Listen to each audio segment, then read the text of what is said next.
Pertama-tama, apakah Anda pernah bertanya-tanya tentang kisah di balik legenda Dracula? Di balik bayang-bayang kegelapan dan mitos yang melingkupi namanya, ada sebuah cerita yang mengaitkannya dengan sebuah periode bersejarah yang penuh warna. Bayangkan sebuah dunia di tahun 1400-an, di mana Eropa dan Timur Tengah saling bersaing dalam pertarungan kekuasaan dan pengaruh. Di tengah gemerlapnya zaman tersebut, muncullah sosok yang dikenal sebagai Vlad III, yang lebih dikenal dengan julukan Dracula. Tetapi, apa hubungannya Dracula dengan dunia Islam pada masa pemerintahan Sultan Muhammad Al-Fatih? Di satu sisi, kita memiliki Dracula, yang dalam mitos barat digambarkan sebagai sosok misterius yang haus darah dan tinggal di istana gelap di pegunungan Transilvania. Namun, di sisi lain dunia, di tengah kejayaan Kesultanan Utsmaniyah yang dipimpin oleh Sultan Muhammad Al-Fatih, ada sebuah narasi yang kurang dikenal, kisah perjumpaan antara Dracula dengan dunia Islam. Vlad III atau biasa disebut dengan Dracula adalah anak dari Vlad II, raja dari Wallachia yang mempunyai julukan Vlad Dracul. Asal kata Dracul diambil dari bahasa Latin yang berarti Draco atau naga. Dijuluki naga karena beliau diangkat menjadi Ordo Naga. Sementara Dracula, yang memiliki kata asli, Dracuela, memiliki makna asli, anak naga. Jadi Vlad III Dracuela dapat diartikan dengan Vlad anak naga. Pada masa Vlad II, Wallachia dikuasai oleh Kesultanan Utsmani, dan pada masa itu, Kesultanan Utsmani mempunyai sebuah kebiasaan untuk mengambil putra mahkota dari daerah kekuasaannya sebagai jaminan kesetiaan. Dari negara Wallachia, diambillah dua putra mahkota yaitu Vlad III dan adiknya Radu. Vlad III, yang kelak dikenal sebagai Dracula, menjalani masa muda yang penuh perjuangan dan pembelajaran yang tidak biasa. Vlad III dan adiknya, Radu Celfrumos, dilarikan ke istana Utsmaniyah sebagai tawanan politik. Di tengah ketegangan dan kesulitan hidup di istana musuh, keduanya tidak hanya bertahan hidup, tetapi juga menjalani pendidikan yang tak ternilai di Kesatuan Janissary, pasukan elit militer Kesultanan Turki. Mereka berdua ditempa dan dididik oleh para komandan terbaik pada masanya. Pada usia yang masih belia, Vlad III baru berusia 13 tahun, hanya berselisih 1 tahun lebih tua dari Mehmed II, yang kelak akan menjadi Sultan Muhammad Al-Fatih yang memimpin penaklukan legendaris atas Konstantinopel. Beberapa tahun kemudian, ketika Vlad III masih berada di kamp Janissary untuk menjalani pendidikan, Wallachia mengalami pemberontakan yang mengakibatkan Vlad II dieksekusi oleh sang pemberontak dengan cara menguburnya dalam keadaan hidup.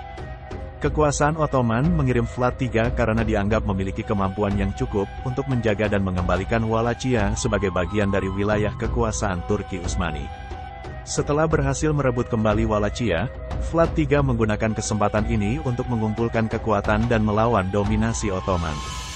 Di bawah kepemimpinannya, Vlad III mendapat dukungan yang luas dari penduduk Rumania, sehingga pengaruhnya semakin besar dan kuat dalam wilayah tersebut. Vlad III juga membalas dendam terhadap para bangsawan dan individu yang pernah memberontak terhadap kekuasaan ayahnya. Ia menghukum mereka semua dengan cara yang sangat sadis, yaitu dengan menggunakan metode penyiksaan yang dikenal sebagai sula. Sula adalah hukuman yang dilakukan dengan menusukkan batang kayu yang tajam dari lubang belakang manusia hingga tembus ke mulut. Tindakan ini menyebabkan penderitaan luar biasa bagi korban dan menjadi simbol kekejaman Vlad III dalam mempertahankan kekuasaannya. Perbuatan ini dilakukan untuk memperpanjang penderitaan korban dengan maksud agar mereka tidak langsung meninggal dalam sehari. Para korban disiksa dengan menyula, dan kemudian tubuh mereka ditancapkan pada kayu-kayu yang ditanam ke tanah, menjadikan mereka sebagai pajangan yang mengerikan. Mereka harus menanggung penderitaan yang tak terbayangkan selama 1 hingga 2 hari sebelum akhirnya menghembuskan napas terakhir mereka. Beberapa tahun setelah Muhammad Al-Fatih menaklukkan Konstantinopel, Vlad III mengambil tindakan ekstrim dengan membunuh semua utusan yang dikirim dari Kesultanan Turki untuk mengumpulkan pajak yang seharusnya dibayarkan. Tindakan ini merupakan sikap pembangkangan yang nyata terhadap kekuasaan Ottoman, yang mencoba memperluas pengaruhnya atas wilayah-wilayah tetangga. Utusan-utusan tersebut disiksa dengan sula dan kemudian jenazah mereka dijadikan sebagai pagar manusia di perbatasan daerah Wallachia. Tindakan ini membuat Sultan Muhammad Al-Fatih murka. Sebagai tanggapan, beliau mengirimkan 1.000 orang pasukan untuk mengembalikan kestabilan wilayah Wallachia.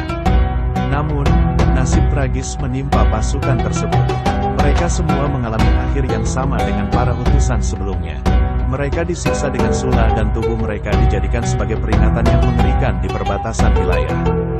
Beberapa pendapat yang kami kumpulkan sepakat menyatakan bahwa pasukan Janissary Turki mengalami kesulitan dalam melawan Flat 3 karena Flat 3 memiliki pemahaman yang mendalam tentang strategi yang digunakan oleh Janissary.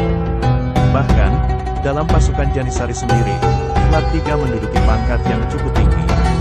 Kemampuan dan keahlian strategis yang dimilikinya membuat ia menjadi lawan yang tangguh bagi pasukan Janissary. Tidak hanya kekejamannya terhadap musuh-musuhnya yang membuatnya menjadi tokoh antagonis dalam cerita-cerita horor Dracula, tetapi ia juga melakukan hal serupa terhadap warga sipil di daerah kekuasaan musuhnya. Ketika ia menguasai sebuah daerah, warga setempat, termasuk perempuan dan anak-anak, tidak luput dari hukuman silanya. Semakin memburuknya situasi, Muhammad Al-Fatih menugaskan Radu Jawfulmos, adik dari Flat 3 Dracula, untuk memimpin pasukan besar yang terdiri dari 100.000 prajurit dengan tujuan menghentikan kekejaman Flat 3. Kita mundur sejenak ke masa pendidikan kedua saudara itu di dalam kesatuan Janissary. Flat 3 mengalami siksaan yang berat terlebih dahulu, yang pada akhirnya mendorongnya untuk mengaku masuk Islam, meskipun dianggap sebagai konversi yang palsu sampai mendapatkan pangkat yang lumayan tinggi. Sementara itu, Radu, dengan tulus memeluk agama Islam dan dengan setia melayani Turki Utsmani. Perlu sinyal untuk menghentikan singa.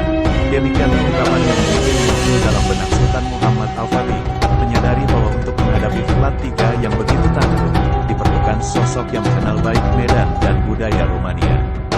Walaupun pasukan Flat 3 menghadapi kekalahan jumlah yang sangat besar, ia mampu mengimbangi pasukan Turki Utsmani dengan pengalaman yang luas yang dia peroleh saat berada di dalam kesatuan pasukan Janissary. Pengalaman tersebut memberinya pemahaman yang mendalam tentang strategi, taktik, dan kelemahan musuh.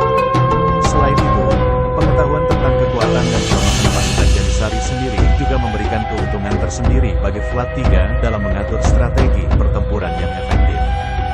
Dengan demikian, walaupun dalam keadaan yang sulit, Flat 3 mampu bertahan dan bahkan melawan pasukan yang jauh lebih besar secara jumlah.